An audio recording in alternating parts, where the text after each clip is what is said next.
like the brood to be found beneath the grassy mounds overlying most of the terrace. But no one dreamed of the regal splendors which their excavation would reveal to the world. For more than 22 centuries, the capital of the Persian Empire lay neglected. Then in 1931, the Oriental Institute received the concession to excavate and restore Persepolis. After restoring the Harem Palace, the expedition began excavating the royal audience hall of Darius the Great. A great trench was dug in the area between the cluster of columns and the ruined another staircase. The excavation of this trench has settled a question debated for centuries, namely whether Alexander burned Persepolis. These cars are carrying away debris beneath which was found a thick layer of ashes and charcoal immediately over the ruins. They are the ashes of the cedar roofs which came crashing down in flames. He enormed the wreckage with a deep protective layer of solid adobe.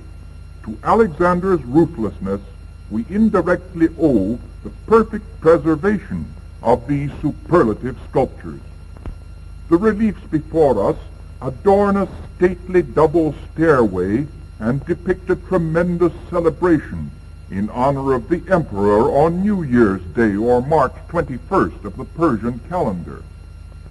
These rows of figures comprise representatives of all the ancient Oriental civilizations, here rubbing elbows as ambassadors from 25 nations bring gifts of every description to the emperor: gold and silver vessels, fine raiment, superb horses, semi-precious stones, and in one case, as indicated by the cane, a sumptuous throne or chair.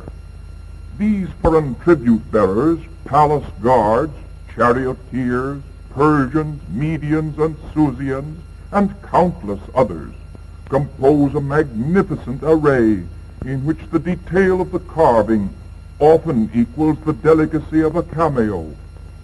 At the far end of the great trench, the excavations have just laid bare an often repeated scene of a lion attacking a bull. The ferocity of the lion and the terror of the victim are superbly portrayed. But in this profile view of the bull, the ancient artist showed only one horn because the nearer one hid the farther one. Later peoples failed to understand this, and thus began the legend of the lion and the unicorn. The architectural layout of Persepolis was carefully planned with practical and artistic foresight. This large stairway, cut into the bedrock, led to several miles of tunnels, forming an immense subterranean drainage system, the excavation of which has proved that the ancient engineers and architects knew in advance where and how each building was to stand. The workers with their clumsy footwear go galumphing up and down, carrying out the earth which through the ages has largely filled the dark tunnels below. Out in the plain only 2 miles away, the expedition has found a Stone Age village, from which the Persepolis terrace is clearly visible in the distance. Little villages like this were inhabited by the predecessors of the Persian emperors, 3,500 years before Persepolis was built. The genius of these emperors did not develop in 1 or 2 generations, but required centuries of ripening. When Darius the Great was in his glory, this settlement had long since become an unnoticed mound. So it remained until the Oriental Institute undertook its excavation. We shall probably never know what befell the inhabitants when they abandoned the village about 6,000 years ago. The circular bake oven or kill in the foreground might have been built only yesterday. These household utensils of baked clay were found lying about just as they were left, some of them even containing meat bones and other evidences of the last meal. So far as we know, these clay vessels are among the earliest painted pottery ever discovered. They reveal a remarkable sense of design, almost equaling that of our own American Indians, 5,000 years of development. This transformation of simple Stone Age villagers. What inner forces spurred them upward to such pinnacles of power? Why should their paths of glory have led but to the grave? The awe-inspiring tombs of the Persian emperors, carved in the face of a neighboring mountain, were robbed ages ago and now resolve. This square masonry tower, according to local legend never confirmed, is the tomb of Zoroaster. The other tombs in this royal cemetery are carved out of the mountain itself, and all have been identified. Next is the tomb of Darius II. The sculptures beneath it date from a much later time. Farther to the right is the tomb of Artaxerxes I. The tremendous carving of a mighty horse and rider dates from Roman times and depicts the Persian king Shapur I triumphing over the Roman Emperor Valerian. Darius the Great was the first to carve his tomb among these cliffs. It was his imperial vision that founded Persepolis and made the power of Persia a tradition for all time. How trivial seem the modern human figures as they clamber up the face of his tomb. High overhead is sculptured a scene of royal worship. Yes, Xerxes, Zoroaster, like the clang of Persian arms against Macedonian shields, these magic names have come ringing down the centuries. In the sunlit silence, there steals over us a sense of the presence of greatness which will never die, and of the utter loneliness of immortality. After such communion with the past, we return almost eagerly to the world of the living and the hubbub of Persepolis. The day's work is over, and the workmen await dismissal by their native foreman.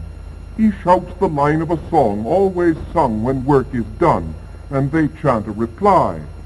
The moment they are dismissed, their sluggishness disappears like magic, and they come pouring out of the trench and running pell-mell, helter-skelter to their villages scattered far off across the plains. Most of these men get up well before dawn and walk many miles at a much slower pace than this in order to begin work at sunrise. The crouping sunset clouds above Persepolis give warning that our own day too is done. We linger one last moment in the palace of Darius. It frames the cluster of noble columns still standing in the imperial audience hall. So they have stood for more than a score of centuries, like soldiers at attention, the brave and tame immortals who guarded the lives of the emperors. A dreamlike beauty haunts this glorious place. Except perhaps for the Acropolis at Athens, Persepolis seems to us the most majestic, dramatic sight of all antiquity. Ages of storms have taken their toll of these slender columns, and earthquakes have dashed to earth their capitals carved as crouching bulls. Only this single capital remains. It rests so precariously above us, we almost fear some passing breeze might send it crashing down.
افتتاح اولین شبکه تلویزیونی اینترنتی 24 ساعته پایگاه‌های میراث جهانی یونسکو در تخت جمشید.